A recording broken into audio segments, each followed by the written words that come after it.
Hello, I'm here. Shit. Hello. We don't have a lot of time to talk, do we? Okay, hang on. Chat. Oh. Hang on. What the fuck? Is that gonna work? Thank you for subbing, Well, you it's just sussy black. little hog champ. Oh no. It's time for my vindication as we see the middest showcase of all Hello. time. How are we? What's up, fellas? Oh my gosh. We're here. Apologies. I had a nap because I was getting tired before the event. And I decided to have a nap. Terrible Thank you for subbing, choice you sussy little from me. hog champ. to do. Can't wait to see the best game of all time, Final Overslept, Fantasy basically. Remake Part 3, Batchist. Yeah, I can't wait, man. I'm Thank you too for subbing, tired you for this. sussy I little can't even do the hog whole champ. rigmarole. Persona 6 and KH4AM, I right, gamers. Yeah, man. Sorry. I'm zoned out. Okay, we don't have long until the thing. Let me just put this here. Let me just check everything. Thank you so much for the resubs, by the way, everyone. Hang on, let me just go through. Ollie, Brefman, Feralfish, thank you guys so much. And thank you very much as well to Bavara for the 100 bits.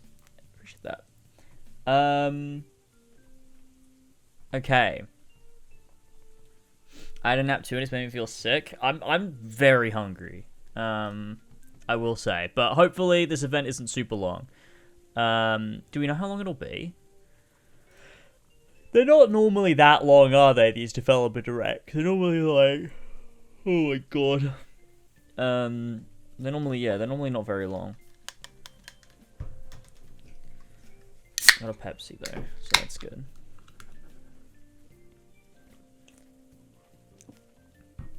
Listen, kid, if you have enough again, you'll suffer. I mean, I do every single time. I suffer every time. Yeah, the reason I wanted to stream this event, so just to like set this up for anyone who's not aware, is the stuff they're showing seems shit. But there is one secret game that apparently is a new entry in a legendary like IP, Japanese Thank you IP. for subbing, you sussy little hog Which, champ. you know, we've tried 2 to narrow years down too what it many. could be. Realistically, it could be anything. But there's a chance, you never know. It could be Persona. But, you know. Conocido Sam, holy shit. Thank you so much. For the 23 months. Whoa.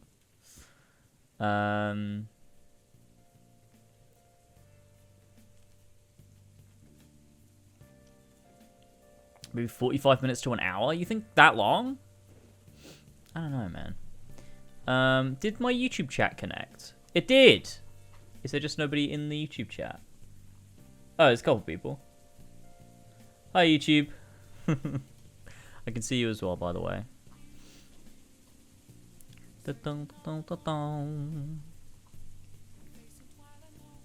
Ah! 2 seconds! Whoa! Wait, the Persona music. Stop. Ah! Okay.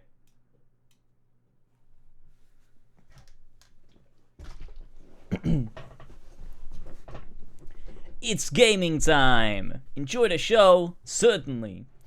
Hold on. Let me just throw everything over.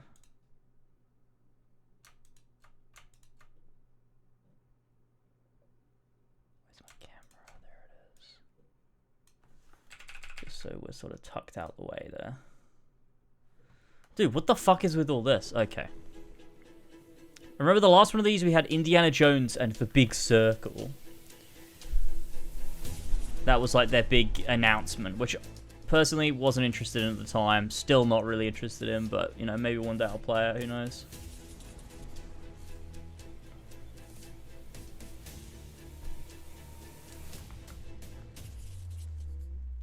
Straight from the devs. Oh, Jamie's gonna love this one. He loves when devs sit and talk.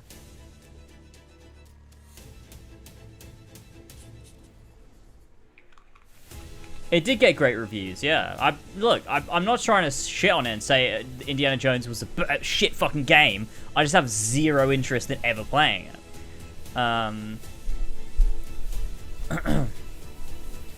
I have absolutely nothing against it. Everything I've seen of it, I'm like, yeah, it probably is good, I guess, for the right people. But like, I haven't seen anything that's made me go, I need to jump on this now. But you know, at some point I might play it.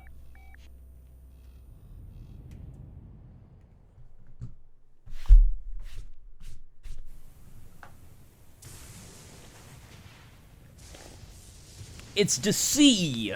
Oh, I love the sea. I'm just kidding. I absolutely hate the sea. We know that. Sorry, I shouldn't have lied like that.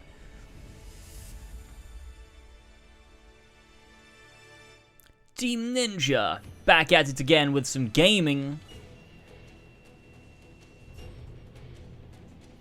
And we got a hype chest. Oh my god, what the fuck? Oh, so wait, so this is... Wait. Is this the big thing? I thought they were going to save it for the end. Several years ago, the Dark Dragon, youngest of the divine dragon gods, wreaked havoc across the world. The youngest of the divine dragon gods. Through the efforts of a soul ninja.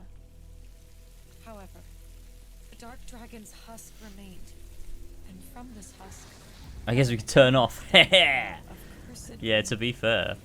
The abandoned Tokyo continues its struggle against chaos to this Why would they show this first if this is their secret game? Commencing mission. I'm the dragon god. Oh, me too. Oh, this looks fucking awesome though. Okay. Okay.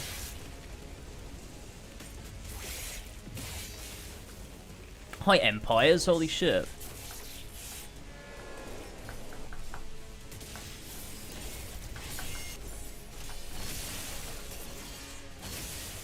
Woohoo!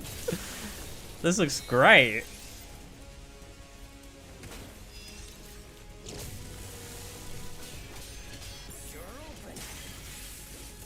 Oh my god.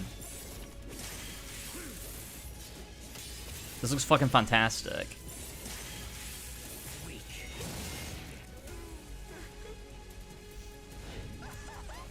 Oh, it's Final Fantasy VII Remake? This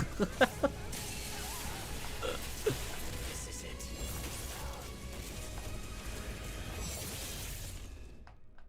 Ryu Hayabusa. Whatever your clan is plotting, it ends here. I'm sure this is epic if you like are really into it. I only ever played them very casually when I was a youngin'. Raven. Back off, Hayabusa. I will execute my mission. Oh, that was sick though. Dude, I fucking called it. Everyone called me stupid when I predicted this.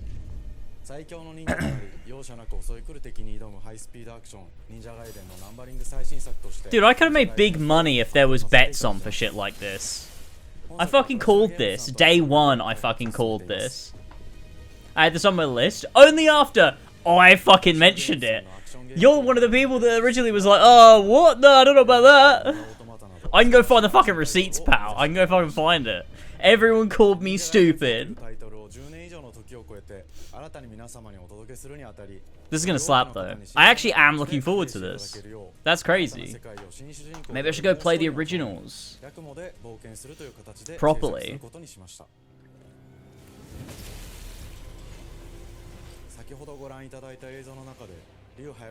I think I played the first two.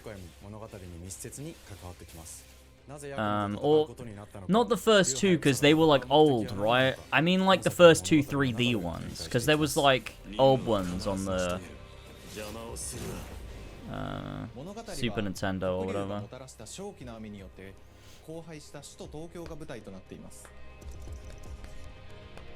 この雨は黒龍がまだ生きている証であり、雨が止まない限り東京に安寧は訪れません。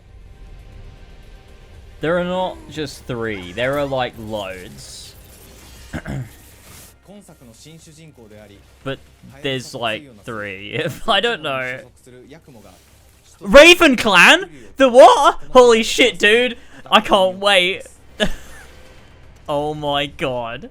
Dude, this is so fucking hype. This has perked me right up. ガイデンシリーズで描かれてきたダークでハードな世界観を Holy shit. そこにさらに We're a member of the Raven Clan. 呪いやより混沌とした景観の Ranvi is gonna be in it.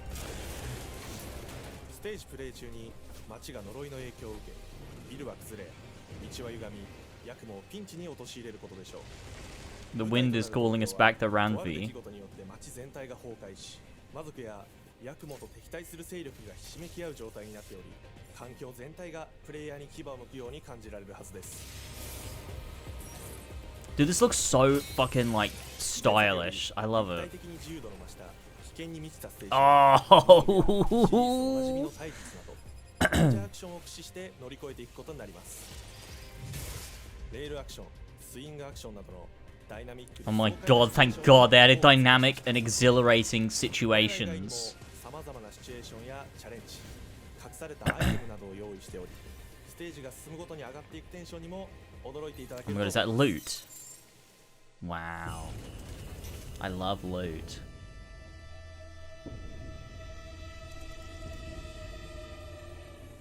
新しい主人公のヤクモは竜ハヤブサに次ぐ新たな町人です。彼にはまだ若さも残っていますが、カラス一門を背負う天才忍者でもあり、 Raven 忍 Clan. 者ガイデンシリーズにおける忍者の頂点竜と肩を並べる次世代の町人たり得る人物としてデザインしています。そんなヤクモの前に立ちふさがるのは荒れ果てた東京の治安維持組織であり、黒竜の封印を守る竜神島や Desolate version of Tokyo. In many ways, 妖魔、 this is Persona そしても 6. ちろんシリーズおなじみの魔人も登場します。また現時点では公開していませんが、新たなキャラクターやシリーズファンの方に喜んでいただける人物も登場しますので、続報にご期待ください。従来のシリーズからバトルスピードをさらに加速させ、目にも止まらぬスピードで敵との攻防を繰り広げることができます。さらにヤクモが使える新要素、結節忍術ヌエの型を駆使したダイナミックな攻撃によってこれまでから大きく進化した1対他の戦闘を可能にしました。ヌエの型ではこれまでの忍者ガイデンにはない広範囲かつ一撃必殺の攻撃となっており、多勢に無勢の状態が長く続く戦況を一気に覆すことができます。 Is he got one wing? もちろん1対1の戦闘における比率きも健在です。プレイヤー同様、敵も He ガード fucking や回避を does. してくるため、緊張感のあるフェアな戦闘を味わうことができ The ます。 fuck? 敵の動きをしっかりと捉えながら一瞬の隙を逃さずに攻撃を仕掛けていくことが重要です。ヌエの方によって忍者ガイデンのアクションの味わいにさらなる進化を感じられるかと思います。 Damn, this looks awesome. 特にアクションに関しては手触り、バランス調整など細部にわたり日々議論させていただき、会社の垣根を超えた密なやり取りをさせていただいています。本作の主人 What 公 would で you ある do if you were a one wing 竜と angel? は一味違うアクションを有しています Slowly が、 succumb そ to の my 中で degradation, しっかりと probably. 忍者ガイデンらしさを感じていただけると思います。例えば Oh, I'm gonna have to play them properly, aren't I? I'm gonna have to. I was gonna actually last year. I was gonna do it, but I looked at their price on Xbox, 敵や状況ごとに使い分ける and they were 攻略の still 深みや really expensive, and so I just didn't bother because I was like, もちろんヤクモでも健在 But now there's a new one coming out. It, ヤクモと you know. 竜ハヤブサはそれぞれがかなり異なる個性的な遊び心地になっていますので、さまざまな戦闘バリエーションを楽しむことができるようになっています。ヤクモ、竜 Damn. ハヤブサの双方で飛燕、伊豆名落としなどシリーズおなじみのアクションも駆使しつつ、新アクション Maybe I を should stream them. 新しい忍者ガイデンにご期待ください。忍者ガイデンシリーズに色濃く残っている歯ごたえやグレードの高いアクション体験の継承、さらに我々プラチナゲームズの特徴であるスピーディーなアクションやダイナミックな演出も取り入れ、進化した正当続編を作り上げるべく総力を挙げて開発を進めております。容赦ない敵とのいかなる攻防にもフェアに戦える手触りをヤクモでも目指しています。皆様に進化した忍者ガイデンを触っていただける日を楽しみにしています。シリーズファンはもちろんの Sora's hitting my door. 忍者ガイデンを初めてプレイする方でも存分に楽しめる作品になっておりますので、ぜひ発売をお待ちください。長年にわたってプラチナゲームズさんと共にまさに忍者のように潜んで忍者ガイデン4の開発を進めてきましたが、ついに発表することができて非常に嬉しく思います。2025年秋に本作を皆様にお届け Whoa, で it's きる coming のを out 楽 this しみにしてい year? ます。続報にもぜひご期待ください。 Holy shit. Dude, more games need to fucking do that. I love that shit. You drop an announcement and then you're like, oh yeah, it's coming out in a few 本日 months. お伝えしたい発表はそれだけではありません。こち What? らをご覧ください。 What? What are they doing?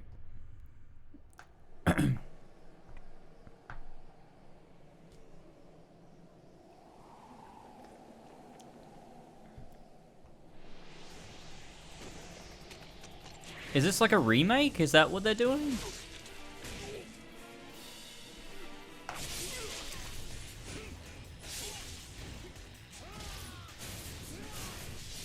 What?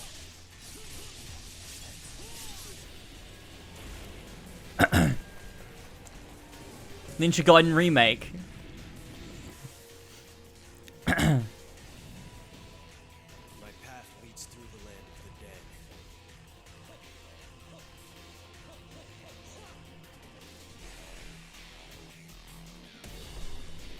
Are they goblins? The sun sets on the Dragon Ninja bloodline.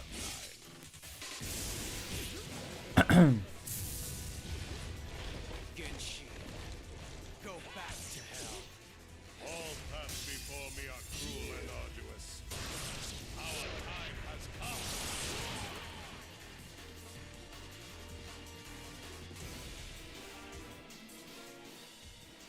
Ninja Gaiden 2 Black.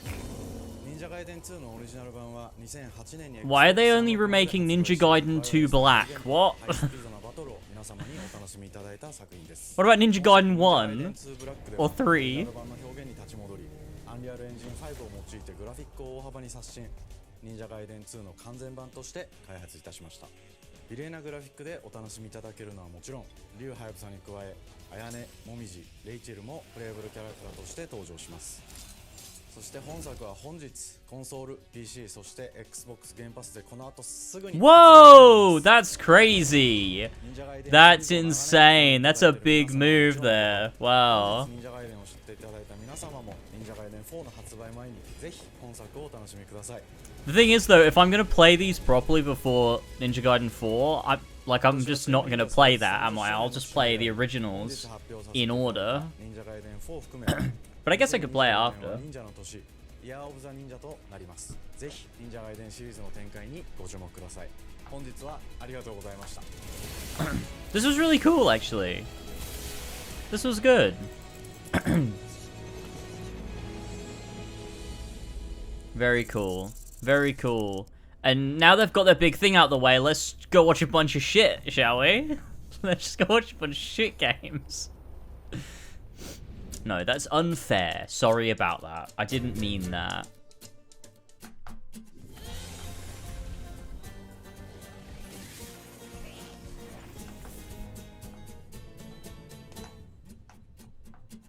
Hi, and welcome to Compulsion Games here in Montreal, Canada. At our studio, we care about world building, and we treat the setting almost like a character of its own. From the magical noir of contrast to the alternate history of We Happy Few, we draw inspiration from the landscape to shape mood, drama, and intrigue. For South of Midnight, our third-person action-adventure game, the story and characters bring a folkloric Deep South to life. This gave us a chance to explore Southern Gothic themes with a dark fantasy twist. Thank you for subbing. So while our protagonist Hazel is at the forefront of our story, Hey, it's JM. the macabre elements It's much the and 16 larger months. creatures that will leave a mark on her journey and growth.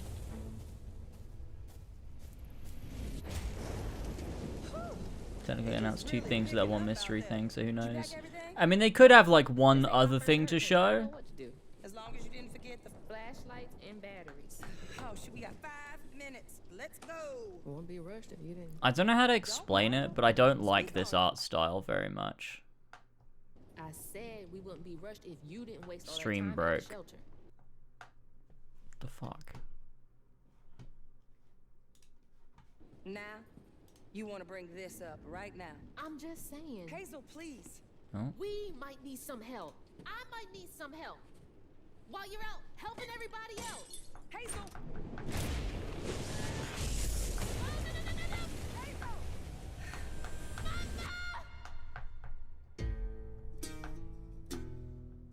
Hazel may start her journey as a typical 19-year-old, but disastrous events will push her into a darkly magical world where she'll learn who she really is and how to tap into This it. just looks like An I ancient don't know how to magical explain power it, that man. defines her trajectory in life. It just looks like a typical video game. The Like land in itself it like chooses derogatory. Hazel as a weaver. Someone who Like can see I don't know. beyond Maybe the I'm just getting surface Forspoken and tap into flashbacks. deeper reality, the grand tapestry. Weavers can see the fabric binding our worlds, connecting people, nature, and echoes of the past. Keep those hands to yourself. Hazel can perceive both the mystical strands and stigmas in the world. Through her newfound power, she reweaves these stigmas and mends the Stigma? afflicted creatures she encounters. Dude, why is this like bugging out? What the fuck? As Hazel discovers her power, the Can we just- world gradually shifts into the surreal, revealing that creatures from the old folktales Just gonna refresh the page. Sorry, if anyone was really interested in that, you missed like 5 seconds of it. Meeting Catfish marks the true beginning of Hazel's I think it's my browser. Hazel's arsenal and powers are designed around textile crafting and traditional spinning wheels. Her weapons include a spindle, 2 weaving hooks, and a distaff.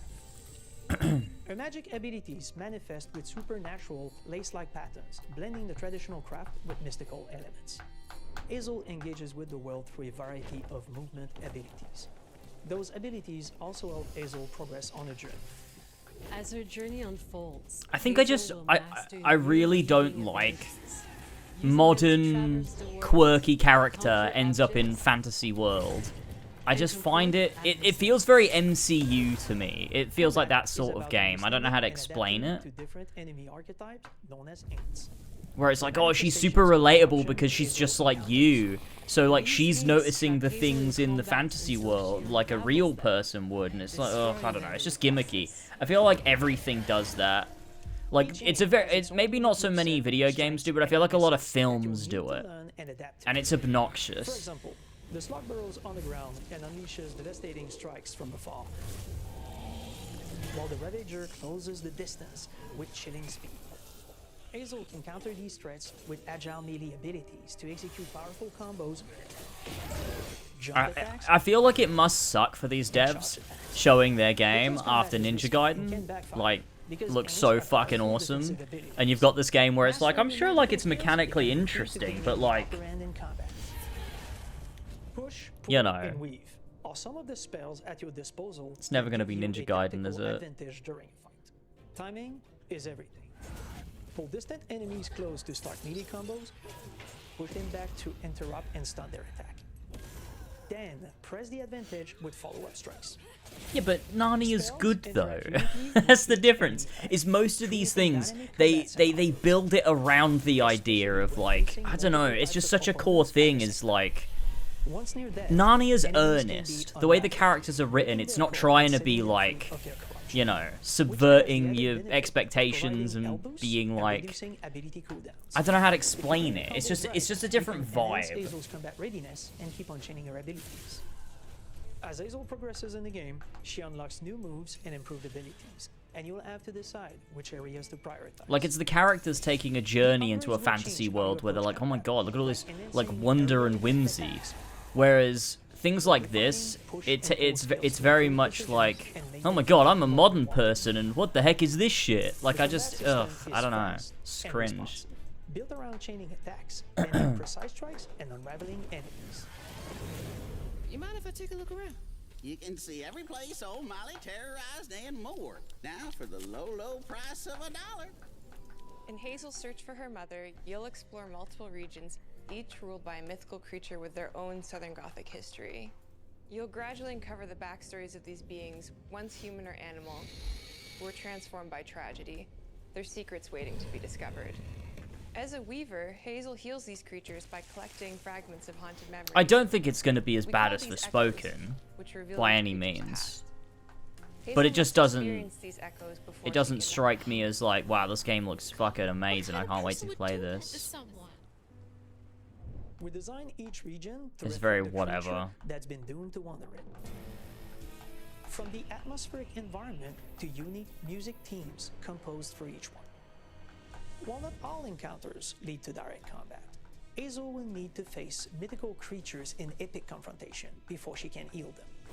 Our boss encounters and gameplay sequences also reflects the uniqueness of each creature, with distinct mechanics that center around a It reminds me a little bit of like Kana. These encounters feature multiple phases. Maybe this was developed to sort of be Microsoft's sort of response to Kana, As the encounters progress, but the musical theme obviously builds like it takes a while to cranking make the tension games. alongside the fight. Whether it's Two-Toed Tom or Hugging Molly, each of these larger-than-life creatures is inspired by Southern folklore and lead to climactic battles. Nope. Broke again. We got a long journey ahead. South of Midnight Dude, what is going on with my fucking browser? unfolds as a hero's journey, and as Hazel, you'll travel through a tapestry of Southern-inspired landscapes. From abysmal swamps to flooded farmlands to the Appalachian peaks. In our magical South, decaying buildings reclaimed by nature stand moments away. To be fair, I actually like the art style of everything And but as the Hazel character delves models. Deeper, reality bends ever more toward the fantastical. The history, landscape, and folklore of the American Deep South fill our world, and our team has infused the game with thoughtful details and environmental storytelling, like our bottle trees and haint blue porches, which are said to ward off evil spirits. The weight of the past emerges as central themes, which you can see through old abandoned buildings and businesses struggling to survive. As you explore, you'll meet locals who stayed behind even in the face of a hurricane. That's why I'm the last person left here. All those damn haints. This part of the river's filthy with them. Artistically, we're staying true to our Moody Compulsion signature style, but this time we're using a handcrafted approach inspired by stop-motion animation, which allows our team to bring a distinct personality and tone into every prop and character. Because this folklore is open to visual interpretation, we embrace the freedom to reimagine these creatures and their stories, to adapt how they look, and to craft our own version of a fantastical Deep South.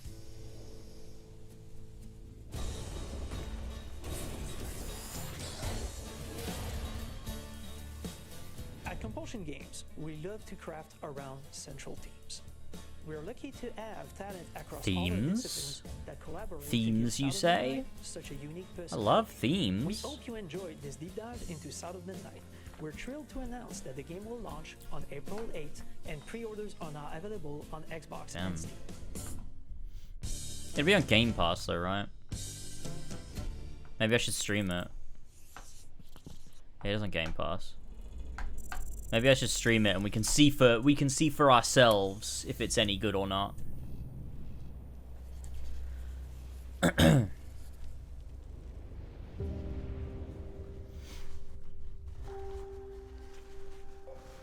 What is this one?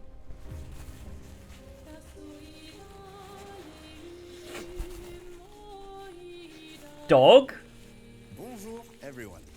We are Sunfall Interactive and welcome to our manor. Oh, Expedition 33. Didn't that look interesting? We I don't are remember. a small studio based in Montpellier, France, working on our first game. I just very recognized obscure the name. Expedition 33.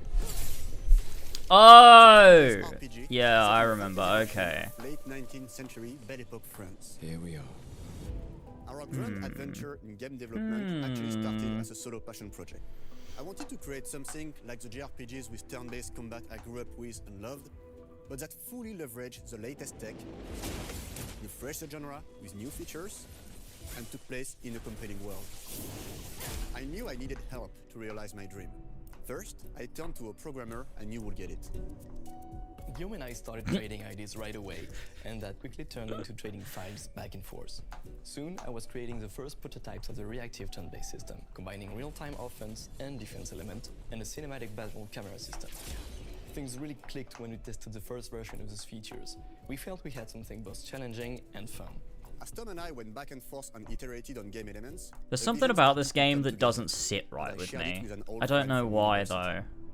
Guillaume and I are both passionate gamers, and when he Oh my described god, the wait, no, project, the passionate game. I take we it back. quit my job the following week and joined the team without hesitation. Because I believe that in video games, success always starts with a strong creative vision. And we had that, defined by 3 core elements. A story with great emotional depth, gameplay that innovates on the classics we love, and a world that is completely original, beautiful, and immersive. We founded Central Interactive on these tenets. I think I get skeptical of games that come out of nowhere and have really pretty graphics, like conventionally pretty graphics that are just like, you know, those Unreal Engine demos you see online, because it feels like why are you doing that? Trying to cover something up? By having pretty graphics? It's completely there's no reason for me to feel that way necessarily. But it's just so. And paints a number on her monolith, and everyone who has passed that age is erased. Oh my Every year God. that number ticks down, and everyone dies younger and younger. Expeditions depart to kill the paintress, determined to fight until their final breath, but none have ever returned. Our story follows Expedition 33. It's kind of interesting, actually. I don't hate that as like a premise and setup. Expeditioners, we honor your dedication. Guillaume and I knew early on that we didn't want to focus on good versus evil. What's interesting to us are people who, yes, are flawed, but who care deeply about each other. And conflicts arise because they have different perspectives on what needs to be done. I'm sorry about Aria. We wanted our story to feel dark and mature, with adult characters. I'll probably play it. I mean, I'm sure it'll be real Game people Pass, so with real experiences. I'm always missing something that everyone that's the good else thing just about Xbox. gets. The heart of the story I can is just about try becoming shit. an existential threat while struggling with loss and grief. And it's rooted in the characters' relationships, both to each other and to themselves. What are we gonna do, huh? Tell me. What are we gonna do? In a world like this, how does one stay hopeful or make peace with their fate? What duty do we owe to each other or to ourselves? These questions are deeply personal to me, and they permeate the story behind the story. Know that Lumiere fights with you. Tomorrow comes Expedition 33. The characters all have their own motivations and perspectives. Gustave and Lune are deeply invested in the expedition, even if they fight all the time. To them, the mission is tied not only to Will their family, say but it is a central to very their pretty identity game and though. purpose. Protocol doesn't cover There's a- every contingency. There's You know that. Contrast that with Ciel. That was a bit whose weird darkest exchange. days That have felt a already bit happened. clunky and What are the stilted. stars whispering to you? Actually, I'm the one whispering to them. It's something my dad and I used to do. Nael, fucking who cares shit. more about really living her life, not just living longer. Gustav, are you real? It's not all dark, though. Along the way, they meet various colorful NPCs and Oh my recruit god, Monaco, colorful who is a NPCs. friendly Let's but go. kinda bloodthirsty philosopher, and a fully playable character. He has a really cool battle mechanic where he can turn. Why are into they enemies. revealing like all the party members and shit like right off the bat? Foot. Aha! He's very, very old and has seen many expeditions come and go. He is a Jest Troll, which are a group of playful beings who view battle as a form of meditation. They're fun and sort of ridiculous. You'll meet Monaco and many other Jest Trolls across the game. And of course, there is Esquier, who is one of the oldest and lore-wise the most powerful creatures in the verse. Esquier is that powerful?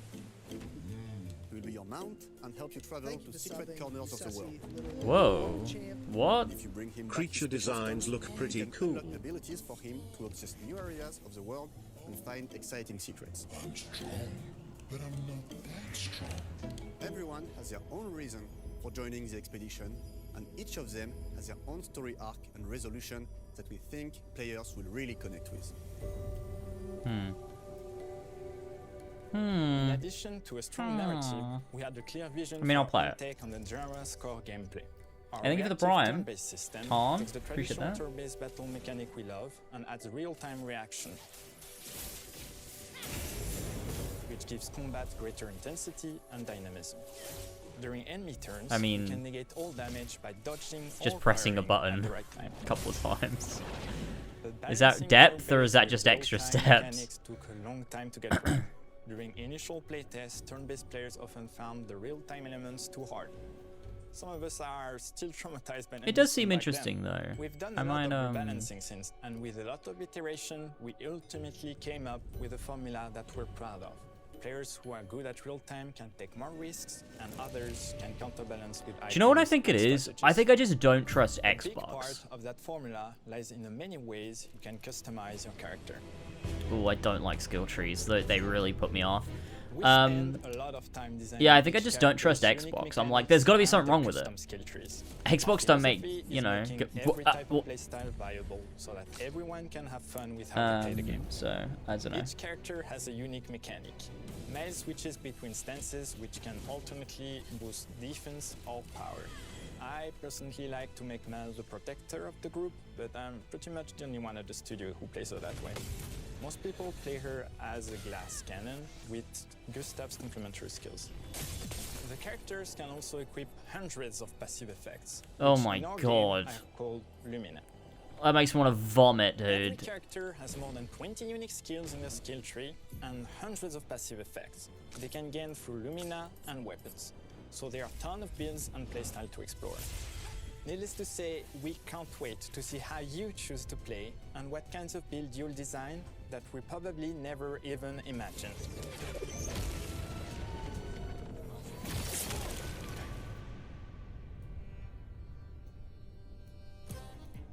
Our story is set in the French fantasy world. Dude, I and love these was reveals of the really devs. excited to design something unique.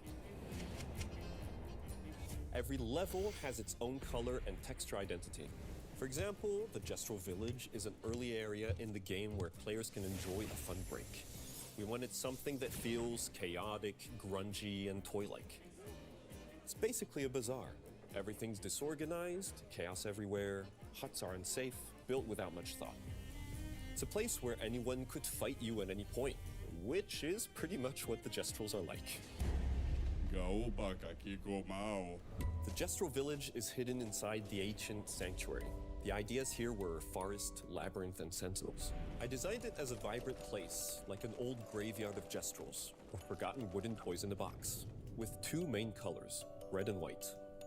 I wanted to make it feel cozy, hidden from danger, with traps and labyrinths in case enemies get in. Same process with the characters. Minoko came in a single concept. I thought of a monkey-like body, white fur with a black and red flat mask. Ladies, could I? Ow! Definitely a Gestrel.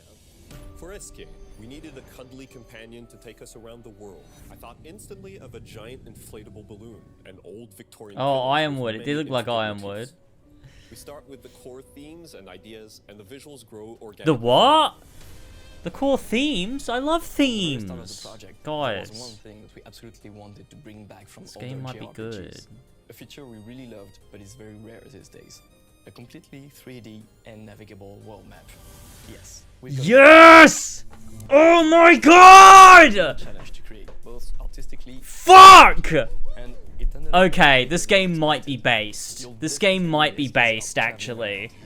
This is like my favorite thing ever. though, as there's a lot of side paths and entire hidden levels.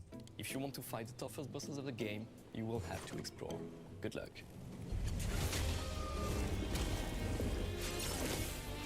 Sweet. We poured our hearts and souls into this game. World map. He already said it. I screamed after he said it.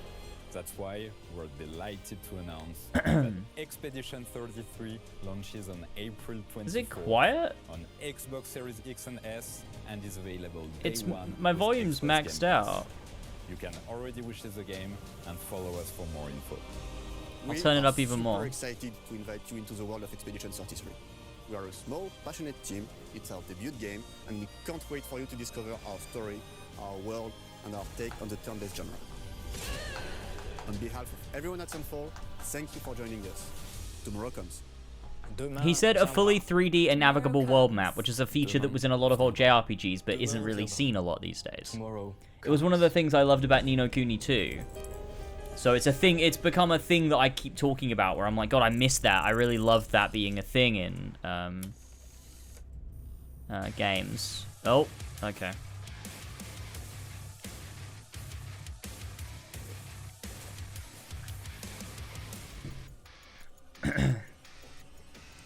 You fucking watched my 2023 video. And welcome to Dallas, Texas, home of id Software.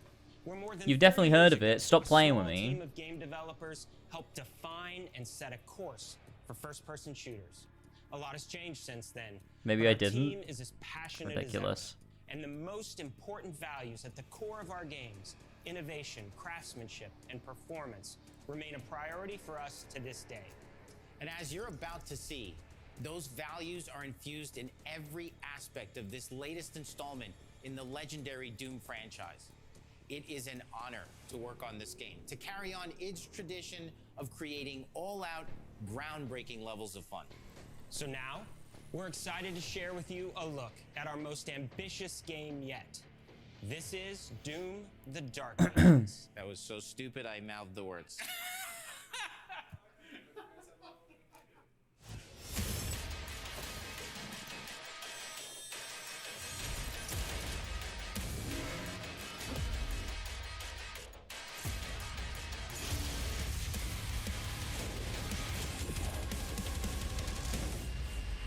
Ni no Kuni's great. It's also the first one Studio Ghibli worked on the cutscenes and stuff with them, which informed the art style. So it's really cool. It looks really nice, and it's great. It's just great. Ni no Kuni 2 was really good. I'll play the first one at some point. So if you're new to the franchise, then Doom: The Dark Ages will be the perfect entry point into the series. And if you're a longtime fan, then you'll be proud to see, in a lot of ways, I played Doom last year, the first one, the original one, the combat. from back in the day, You felt like a fighter jet. In Doom: and it The was a Dark very Ages, cool you'll be game. an iron tank, heavy, strong, but still fast. A grounded combat system with an emphasis on power over the acrobatics. I might actually like Doom. I might give them a go, like the new ones, like reboot ones with pretty graphics. Movement speed that makes strafing to aim viable again. Just like 'Cause I like the '93 one. But it's not all about nostalgia. Innovation is the goal. Is that when it came out? And so for '93? Doom: The Dark Ages, it's an all-new world with new tools and new mechanics to master. Let me introduce you to the Shield Saw. Block. Throw. Parry. Deflect. All from one input. It's contextual. Tons of depth on a single button press. You know, we want every Doom game to stand on its own as a unique experience. So in 2016, we asked you to run and gun. In Doom Eternal, it was jump and shoot. How is running and gunning unique? What? They all have running and gunning. What are you talking about? You could just say the first one didn't have a gimmick. Like, what? And the Shield Saw will give you the strength to go head-to-head with some of the biggest, baddest demons we've ever created at id. But that's not all. Because if you're gonna stand and fight, then you gotta have something to follow up that opening parry with. How about an iron flail? Or maybe an electrified gauntlet. I'd probably like Doom. I'm gonna be real with you. Let me be honest here. I always thought Doom 2016 was fun. I just like shitting on it. It made me laugh and chuckle to myself because I didn't care about it all that much. All new, unsynced, completely in the player's control glory kill system. From any angle, in and out, as you see. feel unstoppable, smashing your way through the horde with total freedom. And that seems like a ton, but that's just 2 inputs. We got one more really important button that we haven't talked about yet. The trigger. Sometimes I say things and it winds people up or has a reaction, and I just make it a thing that I say all the time, even though I don't even believe it. And that's what the Doom meme was for a while. I think it was mainly because it wound George up, but also like everyone glazed Doom 2016 when it came out as like the greatest thing ever. And I thought it was fun. I did enjoy playing it. But I just thought it was really funny that everyone was so mad. So I just kept saying it sucked. Only in Doom. That's the mission statement for the design of these never before seen, insanely fun to use tools of mayhem that only the Slayer has the power to wield. But so let's take a look at some I think I'm over it. I think I'm over the meme. It was funny for a bit in 2016. To form the new combat loop for Doom: The Dark Ages.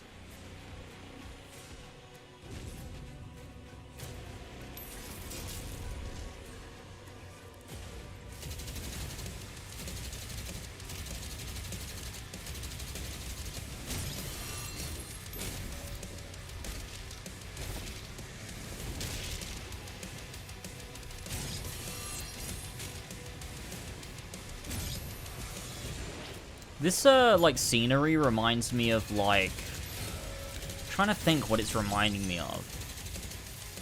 Like, Gondor, maybe? It's evoking a lot of Gondor vibes. A little bit.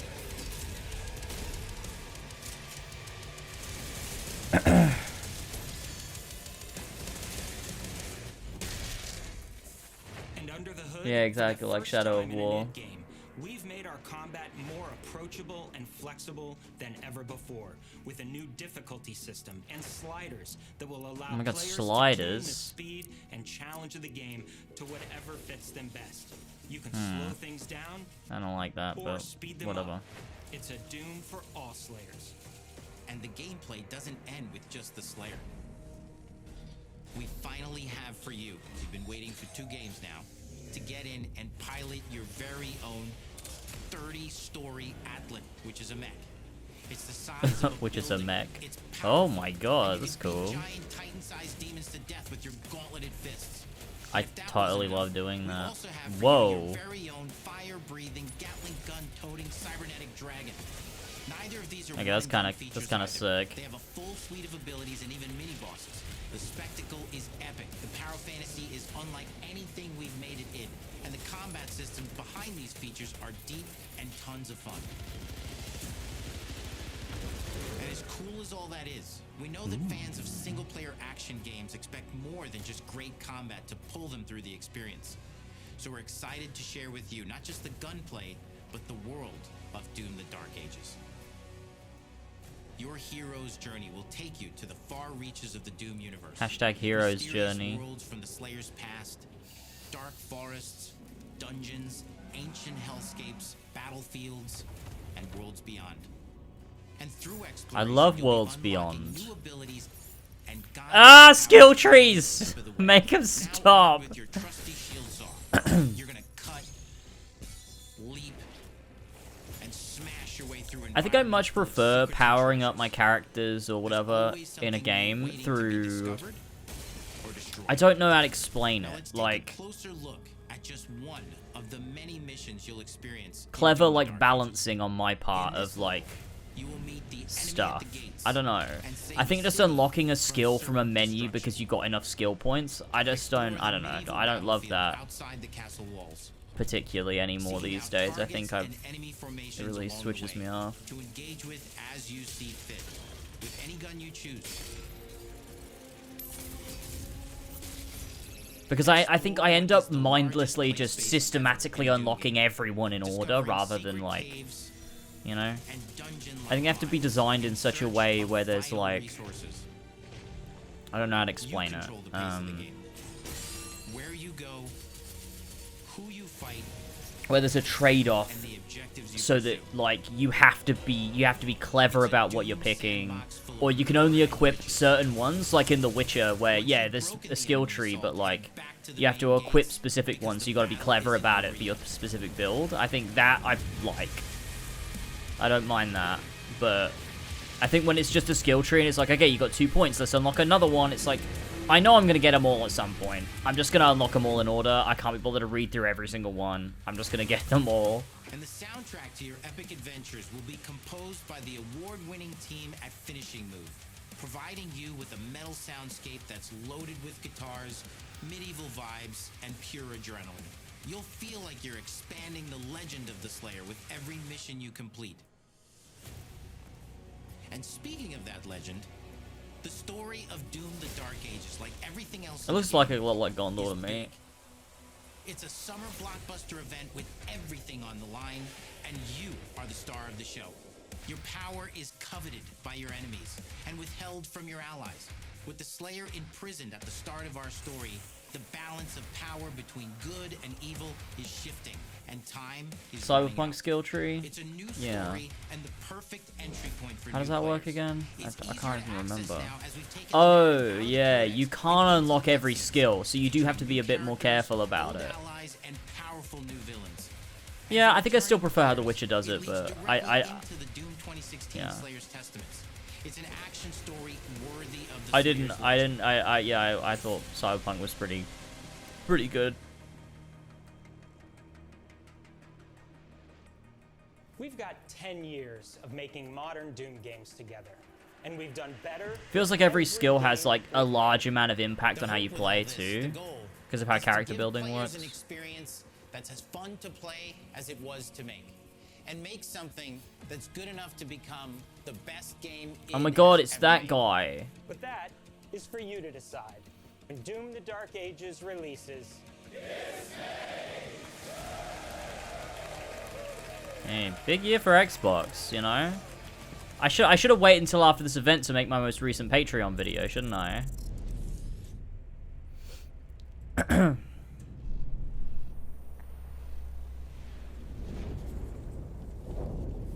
Oh yeah, that is coming to PlayStation 2. I talked about that in the video. Can I move? Oh yeah, this is their classic epic outtake reel. You will feel like the super weapon in the center of a medieval war against hell. All of Azel's powers are designed around textile crafting and spinning wheels. The combat system That's is such a built on random chaining pull attacks and unraveling enemies.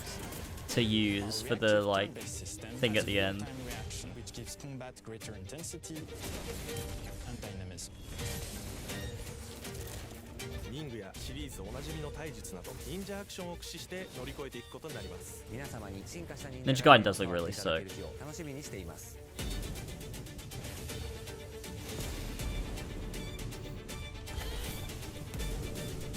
That's a fun event. I had a bit of fun with that. I kind of like the more focused look at a smaller amount of games, to be honest. I think that's quite fun.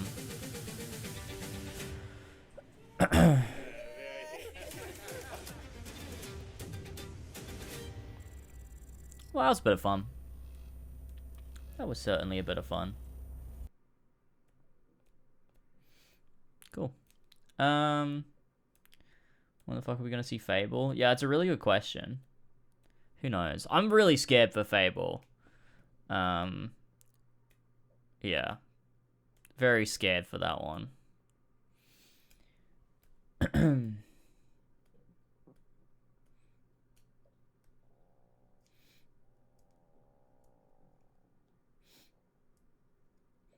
so used to events with 20 useless MMOs and anime games no one plays that a focused event on big games feels underwhelming now.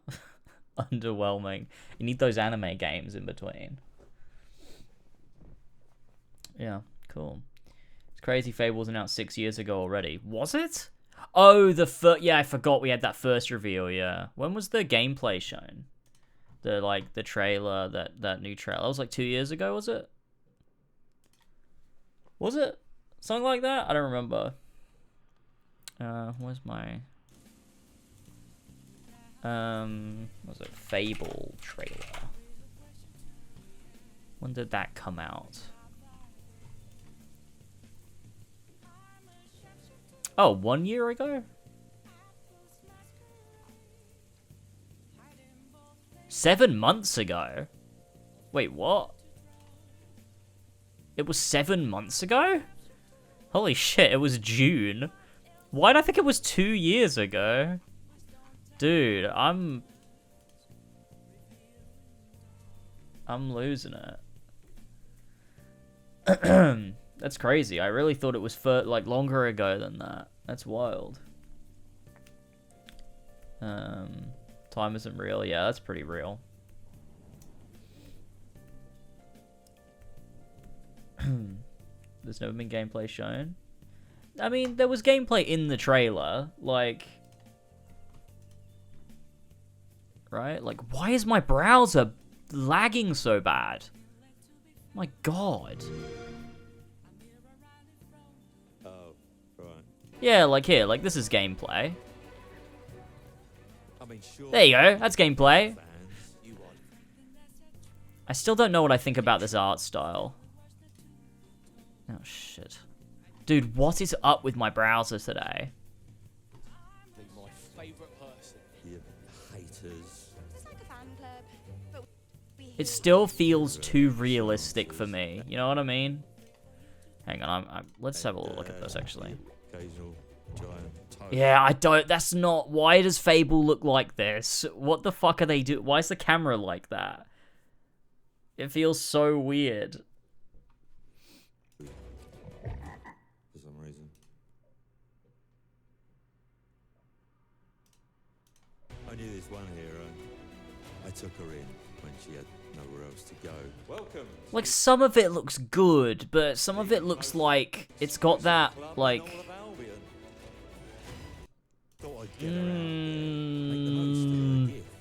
I don't know. You know what it's like when you're young and you have a point to prove. I tell you, this kid, she had it all. The skill, the talent, the power. She was something else, alright. Yeah. Terrifying.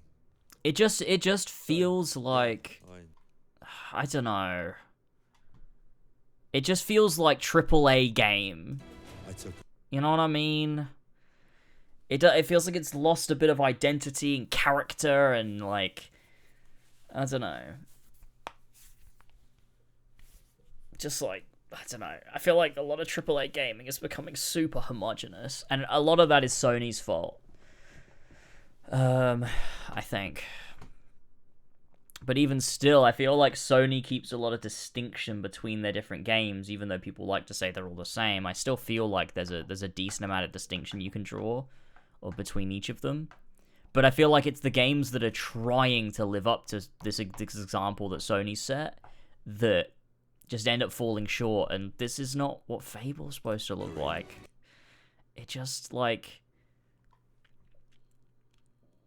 It's just not quite right. Like, this looks fine. Like, the architecture looks fine. It's like the design of the things are fine. It's just the way it all comes together is like... I don't know. But then again, I'm like, how would you do Fable with modern tech in a way? Like, I don't even know what form Fable would even take in my ideal world. Like, I can't even think of an alternative. Because I'm thinking about what Fable looks like, and I'm like, well, I guess maybe like Fable Anniversary, but just, I don't know. Well, I guess Fable The Journey? No, not The Journey. What? Wait. What was it called? Fable Heroes? No. Fable Legends? Is that what it was called?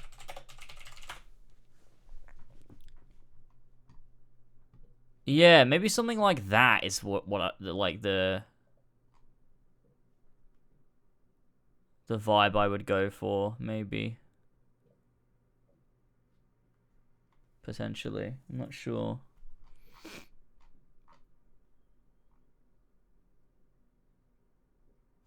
Like this. Okay. I'm signed to the wrong account, that's fine.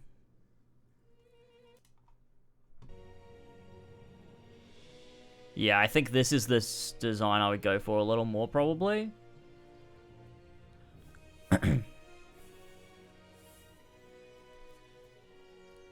Because it still, like, has, like, nice visuals and stuff. And, like... But it's got that, like... I don't know. Storybook look to it.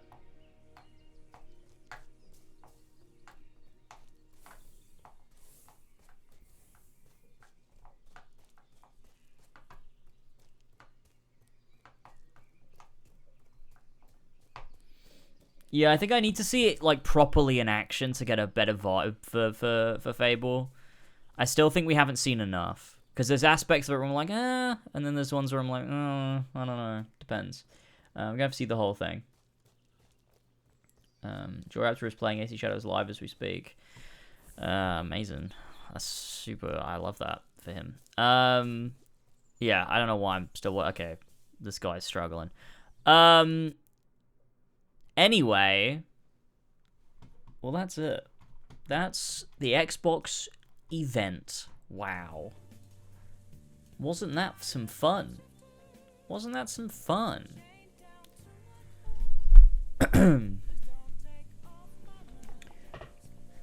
Do a reaction to Jaws stream. Do a reaction to Jaws. You know, I don't even want to as a bit. Play Sonic right now. Now... See, I would, but I'm really hungry and tired.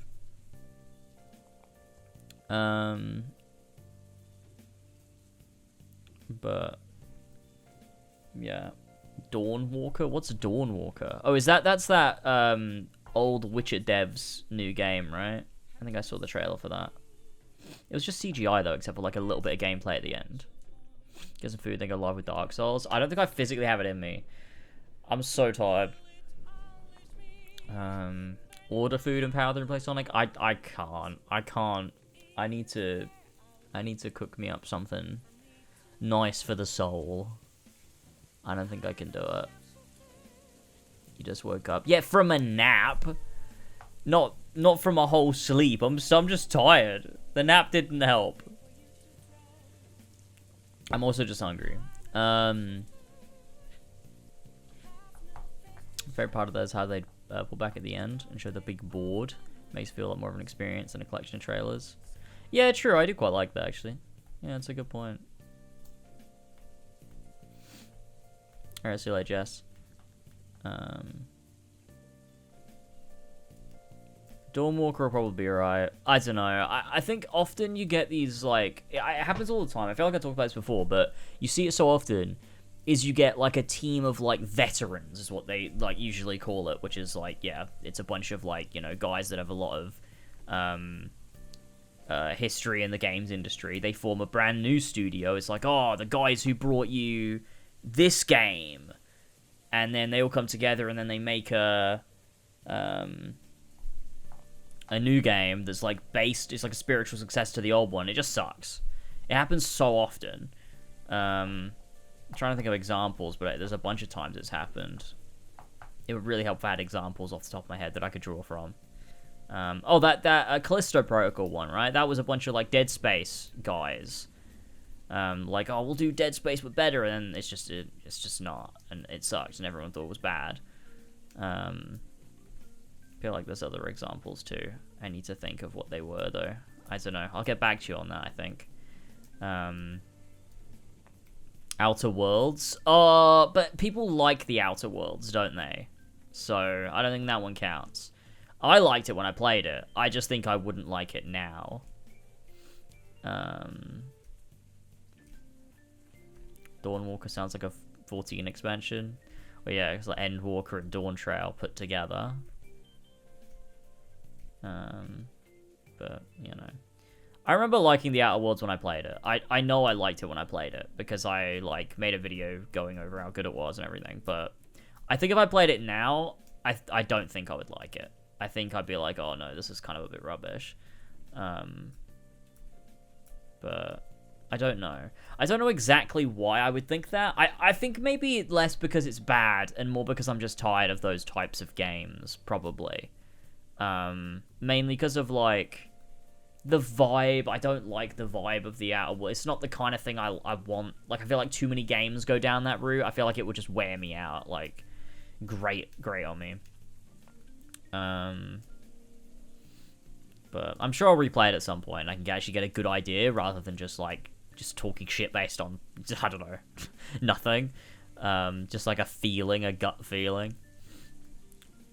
Desperate for a good vampire game since Masquerade 2 is never coming out, and will suck if it does. Oh yeah, it's a vampire game, isn't it? Yeah. Bring back Corsian Fox this year. Maybe, hopefully. I'm just I don't know. I couldn't tell you. I would like to. In an ideal world, we'd be doing it way more frequently. But I've just been, I don't know, so overwhelmed with shit that it's like I need to take something off my plate, and the first thing is like, well, podcasts. I don't have to do podcasts because that's like, you know, the one thing where it's like I can cut that one out. But I would like to. We were gonna do a Christmas special, but we just didn't. I don't know. It's again my fault, really. Like, you know, when we did As Always podcast and Clubhouse and Cinema Room and everything, like, Tyler is very on top of shit when he does it. But also I think like he just really enjoyed it, so it was easy for. I mean, so did I. But like, if it was down to me, I would sometimes skip weeks. Like, I just would, because I'd be like, I don't feel like it. Let's just do it next week. Because it just, like, you know, it's kind of whatever, I don't know. I feel like for me, podcast is always a thing where I'm like, I can skip out on that. Or at least maybe it was more so closer to the end. Because in the early days, I think I was very much on board with, like, yeah, this is a business thing that we're doing. But Tyler was there always, like, organizing, make sure we were together with it, keeping me accountable. So it was always like we were there. But now, because it's not Tyler, I'm the one that has to do that for George. But I'm not Tyler. So I am going to be like, if I don't feel like it and I'm too busy and I just need to fucking take it easy, I'm just going to take it easy and not bother. Because it's not like it just, you know, it doesn't matter that much. It's, you know, whatever. But I would like to keep doing Horsey and Fox podcasts and just keep going with it. I'd like to do streams again, to be honest. It's been years since we did Horsey and Fox streams. I'd love to do some more of those and, you know, something. I think Sonic 06 would be a fun one. George has been proposing that for a while. I think that would be good to come back, do some Horsey Box streams, do Sonic 06. I reckon that'd be fun as fuck. But I just need to, like, yeah, I don't know, be in a better place. I don't know, where I'm like, you know, I feel a bit calmer and don't have so much going on, and yeah. But hopefully at some point. The Xbox Dev Direct certainly is over. Four Pillars podcast was the best, though. Yeah, it's always fun when we go back together and do those. Good times. We had some good memes. It's weird to be nostalgic for Four Pillars podcast because in my head that's still like a new thing. That's like a new recent endeavor, but it's not, is it? Oh my god, time is not real. Oh my god. Fuck. Okay, well, that was the Xbox event. I think I'm gonna go get something to eat. And call it a day. I really did want to play some Sonic, but honestly, I think that nap really fucked me up. I'm feeling like shit. It was a fun event though, generally, I think. So I'm like pretty content with that whole thing. It was good to lock in and watch that. But yeah, I don't know when I'll be live next. This might be the final one, but it might not. I might stream some Dark Souls at some point. Or hop on at some point, do some Sonic, because I am trying to plat Sonic X Shadow Generations, so if I'm feeling it and I'm not doing anything, I might do that. Also, I set up, wait, let me show you this. I thought this was cool.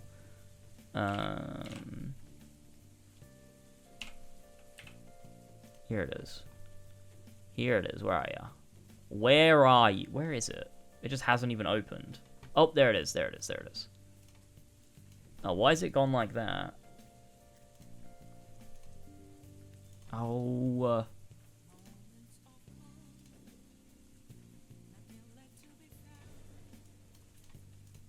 Why is it not... Did I delete it? What the fuck have I done? No, I didn't. Where the fuck is it?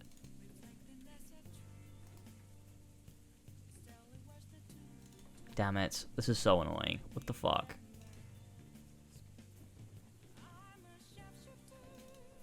Did I not save it somewhere? Fuck me. This is so annoying. Okay, look, regardless, I made a thing. I'm thinking of speedrunning AC1 again. And so I made a thing. Wait. Where the fuck is it? Wait. Where the fuck?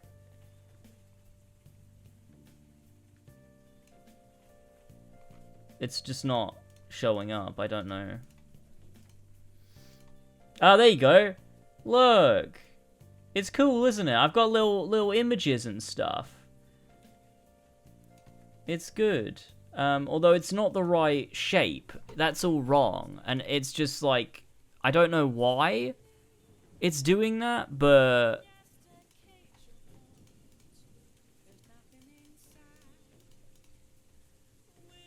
yeah, it's just like deleted. I don't know why, but it's deleted my my thing. I don't know why it's done that. So I can't change it to the actual layout I have, but that's fun, right? So I want to do that again. I think it's gonna be cool. I can't wait to start speedrunning AC1 again. That's my plan for once I've moved. Man, that's so annoying. It doesn't save my presets for my layout, but it's whatever.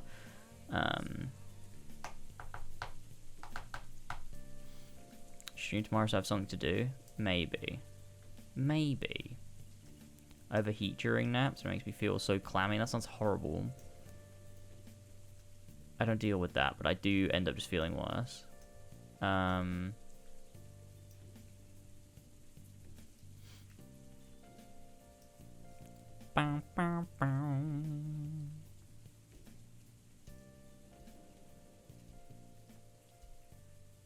Oh, you're not... Wait, Tassos, I swear you've been watching the Dark Souls 3 streams. Mario's Dark Souls 3 streams. I have. I watched the beginning, but now he's getting close to the end. I'm getting scared. Oh, right, yeah. I've never found Dark Souls games, like, spoilerable. I've just never cared about it. Do you have a move-in date? Not really. But, like, tentatively. Should be, like, next week. Yeah, it should be next week, but we don't know for sure. It's getting a bit weird. But I think 3 kind of is because all the themes converge. I guess I just don't care. I don't know.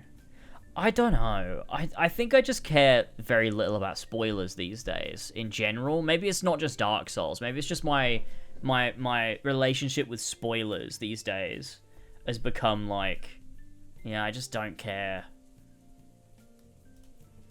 It doesn't bother me. I just realized chat wasn't on screen. I'm like, if a thing is good, it's good. I just don't care about getting a thing, like, spoiled necessarily. I think, yeah, I don't know. I'm just, like, fine with, like, knowing what happens, because then I'll watch the thing or play the thing and it'll all come together and I'll, like, that's, like, the real experience, I guess, I think. More so than the literal plot twists or surprises. I've started to care about spoilers more in recent months. Why do you think? What prompted it? Because I always used to quite care about spoilers. I always used to quite care about that. But I think I wore myself out on the hype of like, oh, what's going to happen? What's going to happen in the thing? And I just don't care anymore. I don't know. Maybe if there's something that comes out that I really care about, it would suck. Like Kingdom Hearts, I think. I think I would hate to have Kingdom Hearts 4 spoiled for me. That would suck. I would like to go in as blind as possible for Kingdom Hearts 4. But if I get Kingdom Hearts 4 spoiled, I'm going to destroy the entire planet.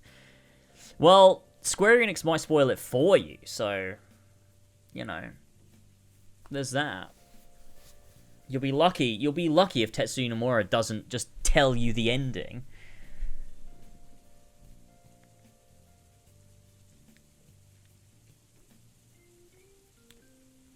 Watching a lot of films. I don't care so much about games wars, but films I kill myself.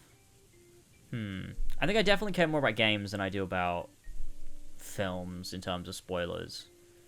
It's weird, like, I think with film, like, the things that I would be mad about, like, I don't think I ever cared about spoilers for, like, proper films, like, ever.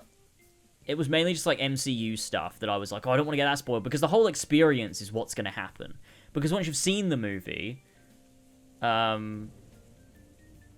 like, it's over. The experience of an MCU movie is the event of watching it and nothing else. Whereas with other movies, it's like, I don't know. Like, I can't imagine, I watched The Northman yesterday, and I can't imagine if I'd had the entire thing spoiled, that experience would be significantly different. Yeah, like, I just can't imagine that. I'd be like, oh my god, I can't believe you told me that's how it ends. Like, I don't know. I don't know. It's like I sort of knew how it was going to end already. I sort of predicted it. Because it just sort of felt, you know, like what the movie was doing. But yeah, I don't know.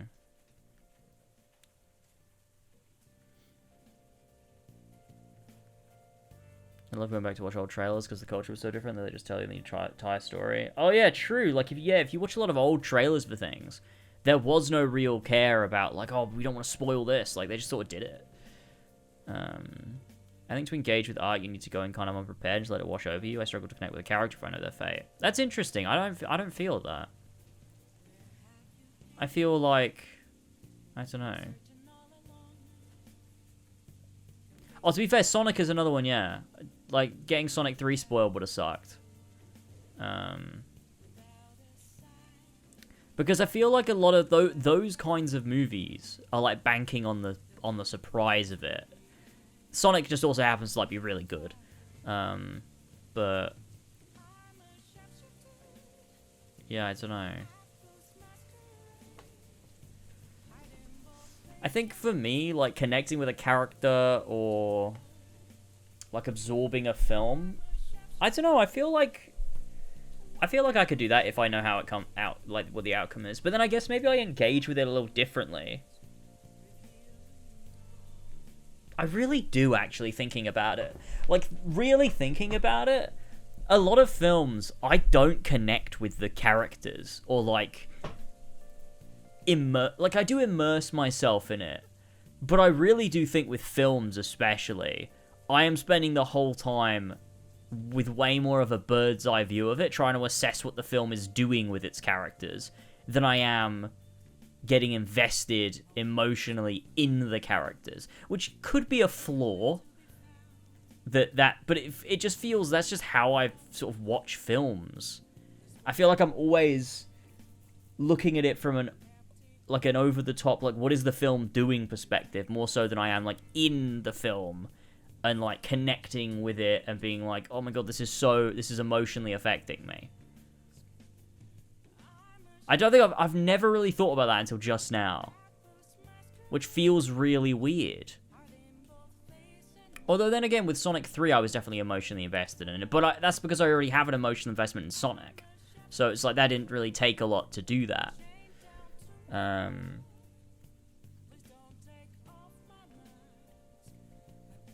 If Take Cage 4, I would hate to know the ending, but I wouldn't care if they showed us which planets we're gonna visit. Which planets? The planet Mars and Jupiter. My two favorite planets.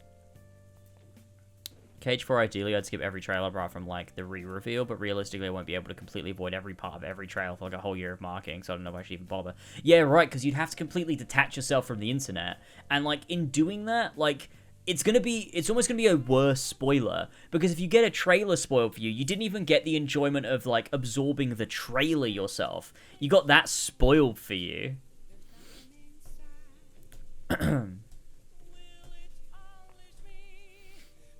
The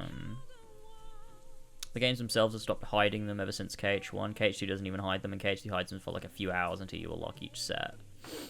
Yeah, I wish they would hide them again. KH1 really is the GOAT. Because that's like, you know. I love that. Honestly, I remember that. I remember playing it. You could probably go back and find my streams where I was playing KH1 for the first time. Which, those are 10 years old now, which is crazy. But the VODs are still somewhere. And I definitely remember when I was streaming being like, I kind of like, one of my favorite things was that I loved flying the gummy ship towards a question mark on the world map screen. And then you come across the world and you find out what it's going to be. That was such a fucking good experience that Kingdom Hearts has never replicated since. I mean, like, KH3 does it, sort of, but we already knew what the worlds were going to be. KH3, I think, would have hit me better if I hadn't watched every single trailer. But, you know. I don't know, with the Northman, I'm not going to cry when a character dies, but Good Will Hunting beat my ass emotionally. Okay. Okay. Nosferatu, I engage with emotionally? Yeah, I don't know. I guess let me think of a film. I'm trying to think of films. Well, let me go to my letterbox and see what I watched recently. See if there's a film I can think of.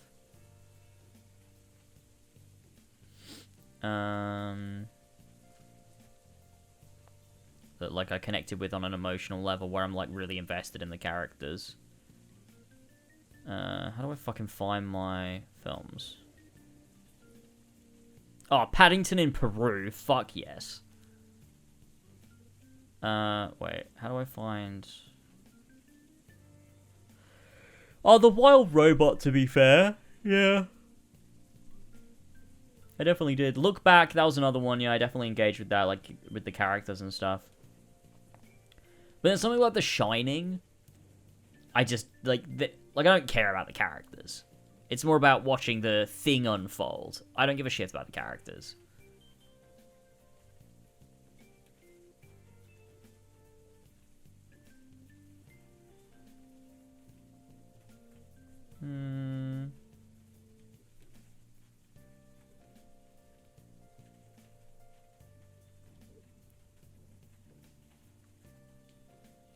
Oh, We Live in Time. I think I cared about the characters in that. That was quite, yeah. That was, I mean, it's a very character-focused film.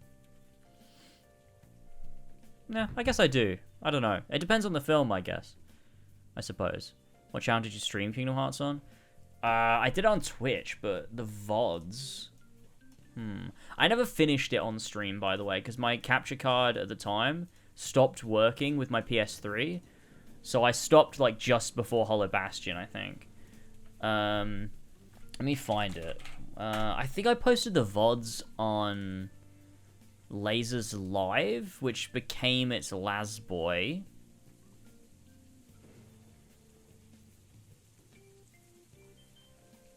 Wait, did I only do 2? Wait. Here.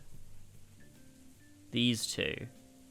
Are they here as well, maybe? Ah, and there's part 3. It's in my live section. So this was the last one that I did.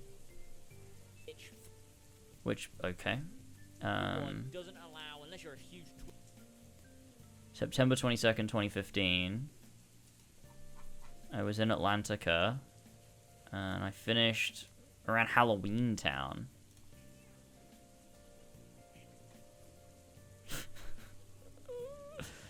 Dude.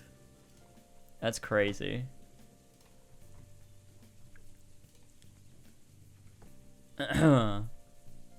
Mario! Oh yeah, wait, where did you get to yesterday? Because I just realized I went to sleep. I completely forgot.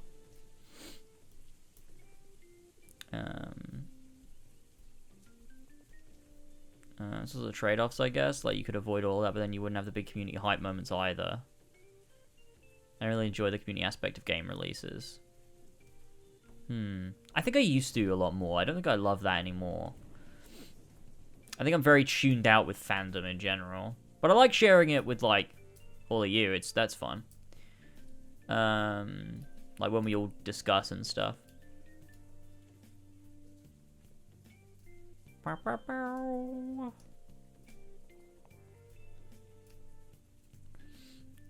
The Shining is about the themes, yeah, I think. I love themes. He got to Lothric Castle.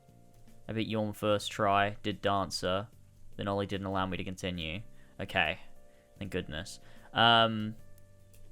Wait, you beat Yorm first try?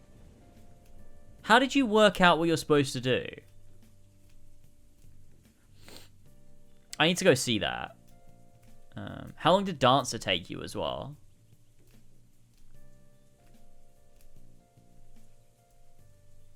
I do like a good trailer reaction, to be fair. Especially for Kingdom Hearts. He's just intelligent? Fuck you. Dancer took him 10 or so tries. Yeah, I did Dancer first try, buddy. I don't think I even let Dancer hit the second phase. Which is really funny. My dancer run is really funny, actually. I do think that is maybe one of the funniest things I've done in a Souls game. Wait, let me go find it.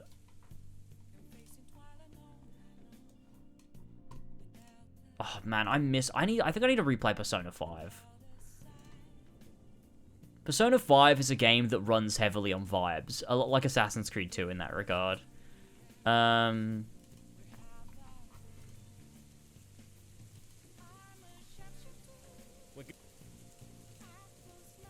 no, wait, this is DLC. No, that's also DLC. That is also DLC. Now I have. Suddenly I know. Oh wait, this is, yeah, no, it'll be before Wasn't this. recording this whole time. Oh no, this is...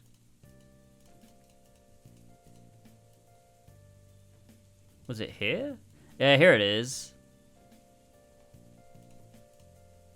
Let me switch the... Dark Souls with Persona music. Oh, no, I didn't mean to do that.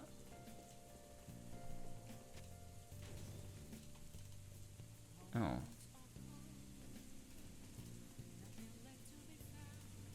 Why did it just break?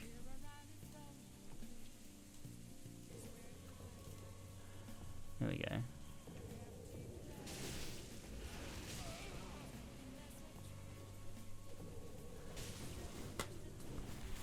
To be fair, I wasn't doing tons of damage, was I? Oh.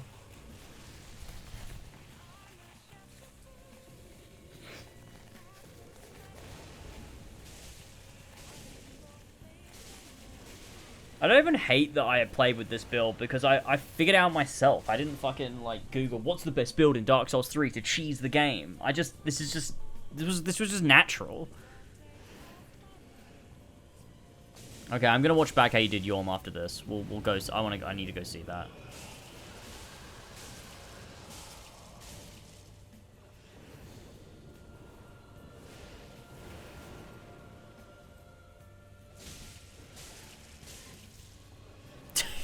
Dude, it was so trivial.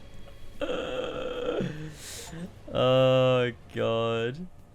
I do fuck with you playing the original to compare them. Yeah, I would like to. I would really like to, actually. I think it would be good. Okay, let's go watch Mario's, Can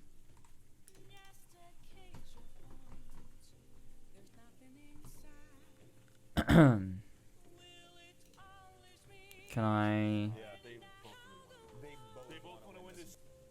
There we go. Okay. Hey, it's me.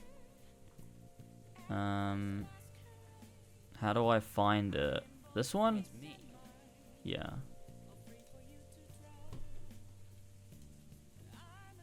Oh, that's Dancer. Oh yeah, so Yorm will be at the end of here, won't it? Is it this? Oh no, that's Dancer. Wait, where the fuck's Yorm?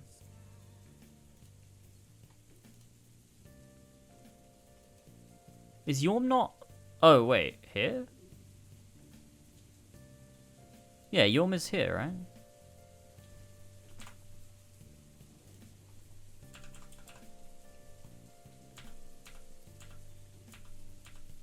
What the fuck? Where is this?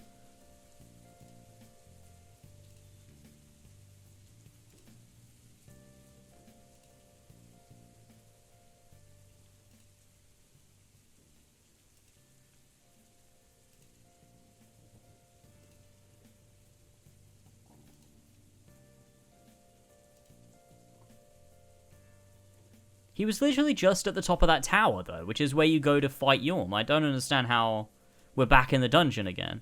Yeah, here. And then you go across, you go down, and then you go into the the room where Yhorm is. I mean, there are these enemies here, yeah. I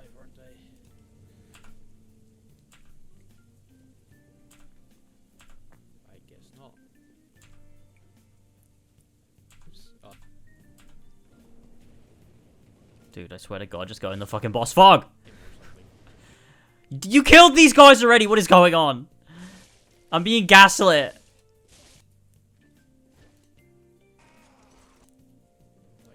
Oh, for fuck's sake, you got eaten by the fucking mimic. Okay, here we go. Wait. I didn't do this. This didn't happen for me, did it? I don't think I followed up. Oh, yeah, I didn't follow up on his quest because I didn't meet Patches. Oh, no, I did meet Patches, but I just never saved, Sigurd.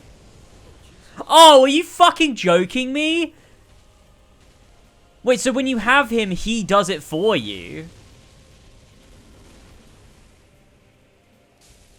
Okay, calm down. Okay, I'm gonna require Sigurd to do damage to him.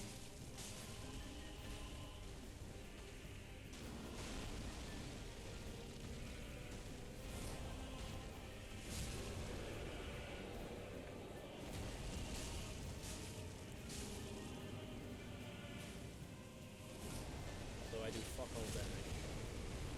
Damn, Sigurd is carrying. Wait, so you can still do damage to him, though? That's interesting, because I couldn't do damage to him at all. I had to use the sword, right? To do the L2. Don't you hurt my friend?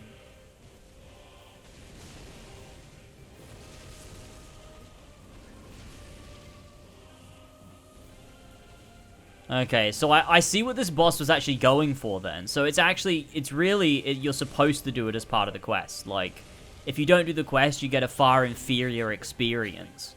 Because it's trying to convey a particular feeling, like it's very much supposed to be an experience where you're teaming up with Sigurd here. So I kind of cooked it by not doing that quest. Which there's something you could say critically about whether or not that's a good thing. But I think it generally is a good thing. I like the experiences are missable in Souls games. And if you put the effort in and you put the work in, you get far greater experiences out of it. What do you think, brother? You should have just hit the throne harder.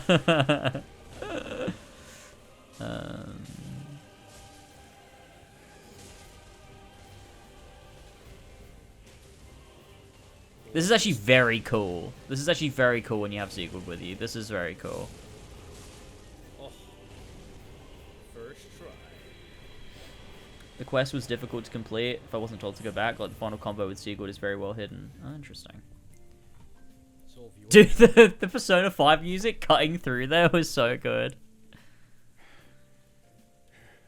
You're right, Sigurd. So how long did Dancer take you? Yep. Wait, what?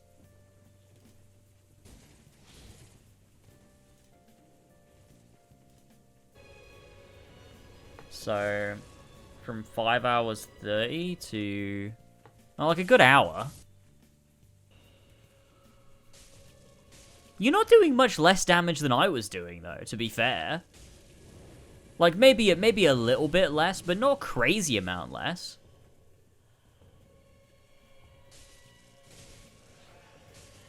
I must have just got super fucking lucky with the attacks that the boss was doing. Oh, you have way less health than me too, yeah, to be fair. My health is like double what yours is right now.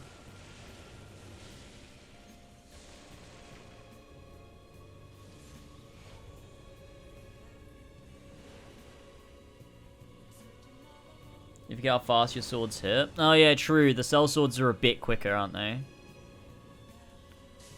Slightly snappier. Yeah, that's true, actually. That is true.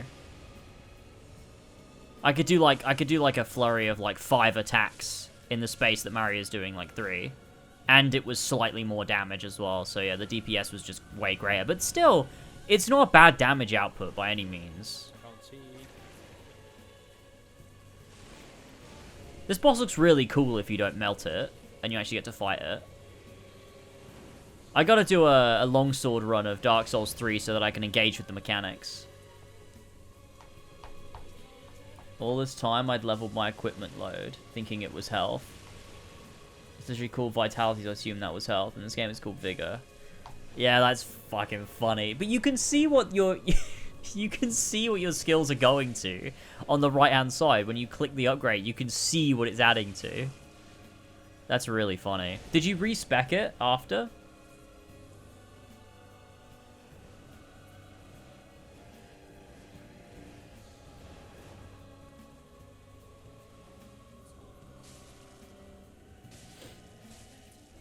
I did at the end of the stream. Oh, okay. So you have way more health now. Was this the winning run? Have I accidentally just clicked on the winning run?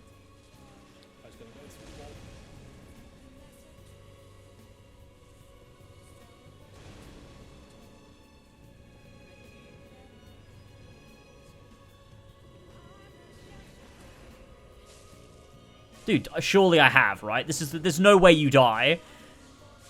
Hey! That's crazy. I accidentally watched the winning run by mistake.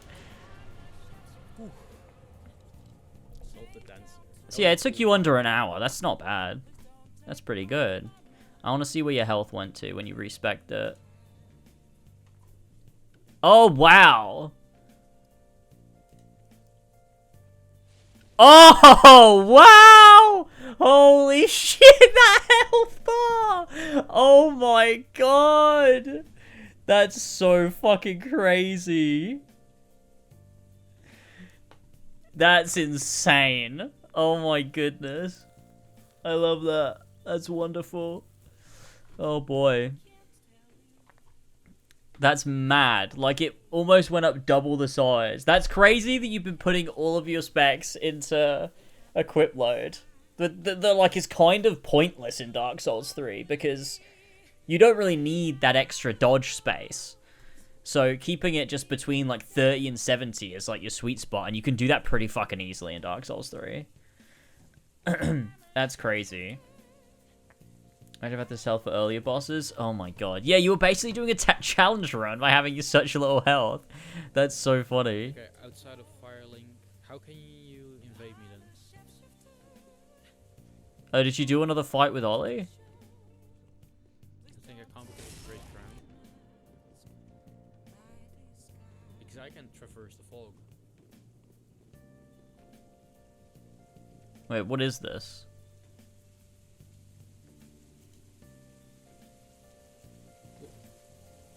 Black Fireball, thanks.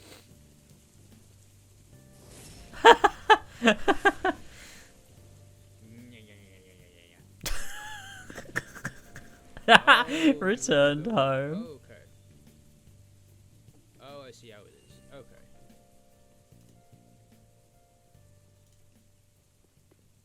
Did you fight? What's going on? What did you even do?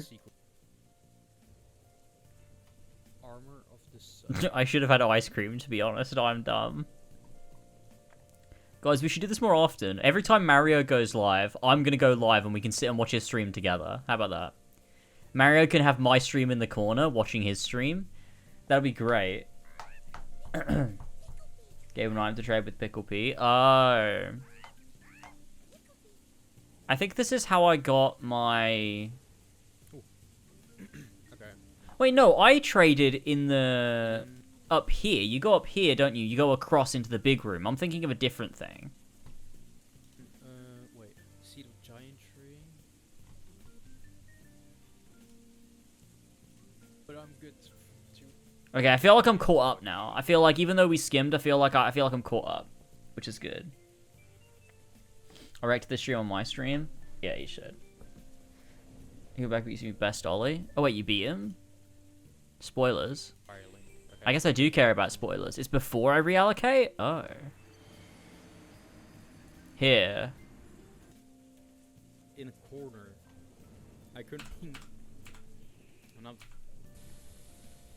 Oh my god, you were coming into his world.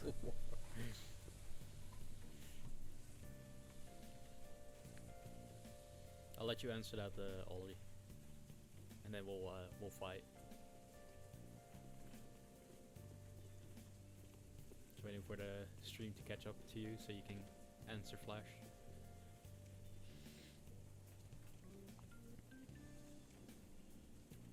Don't watch it. I like Ex Machina, which is his though. Oh.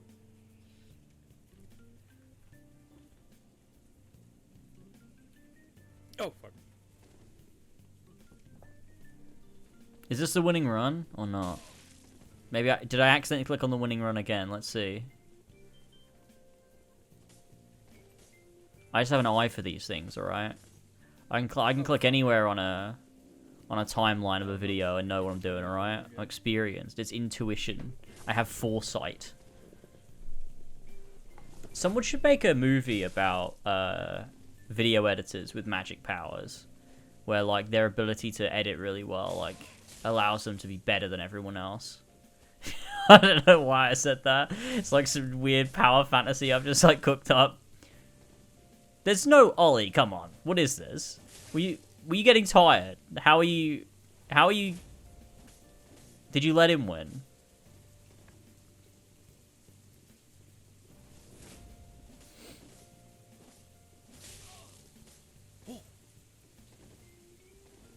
Ooh, it's tight. It's tight.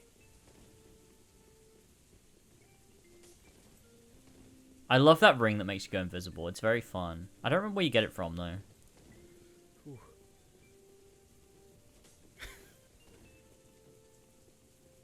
Honestly, I would have just waited and probably, like, parried him. What? Okay. That's crazy.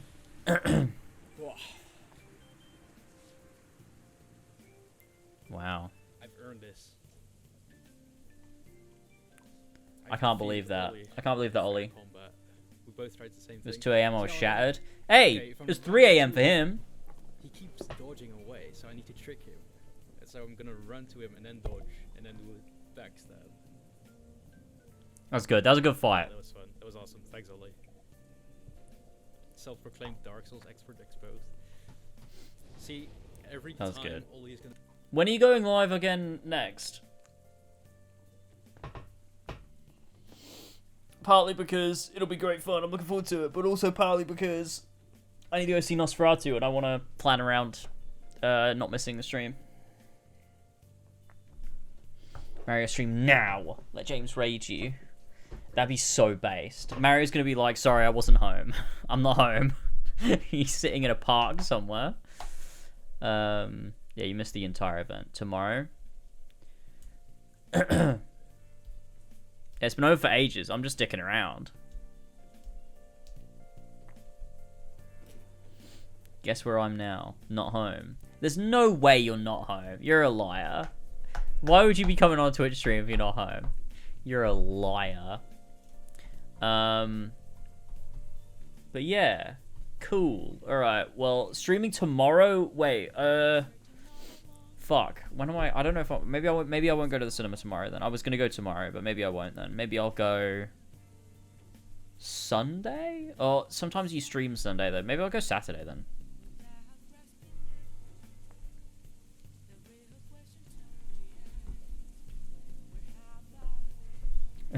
Guess where I'm now, jorking your penis, probably.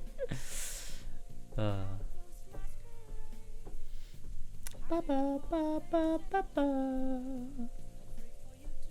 switching Sunday and Saturday because Ollie can't do Sunday. Oh, so you're gonna stream Saturday? In that case, I can go to the cinema Sunday. The day before Ollie leaves, I'll go see Nosferatu.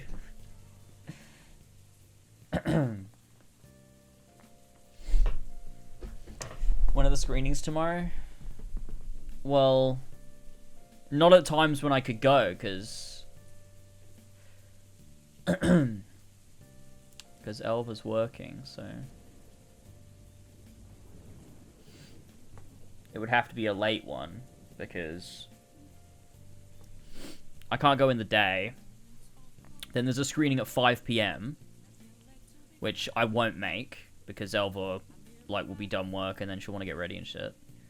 And then the next one is 10 past 8. If Mario's streaming, then that'll be during the stream, and I don't want to miss the stream.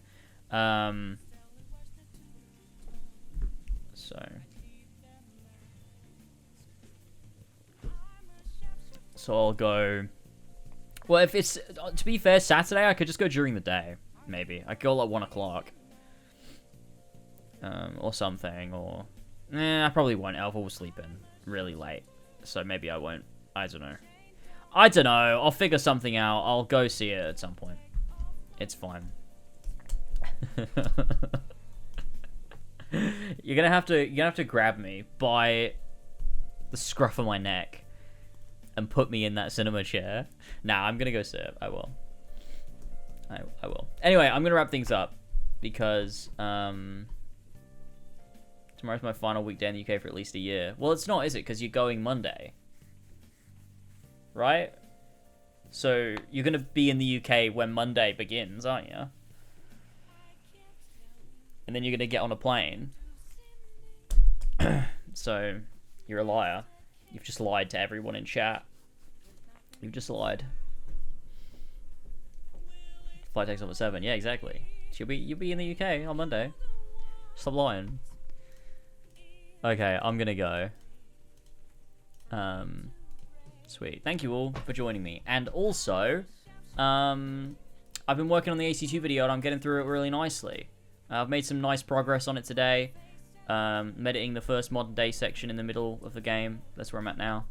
And I'm trying to get a really cool thing for it. I don't know how to explain it. I don't want to spoil it in case it doesn't happen, but I'm trying to get something really cool for the video. I just need to, like, sort it out. And I think it'll be really cool. But yeah. Good shit. Interview with Patrice. It is not an interview with Patrice, but I'm not going to tell you what it is. Don't guess, because I don't want to build it up to be something cooler than it is. But I think it's cool, okay? I think it's going to be really cool. If it pans out. If it doesn't, then it doesn't.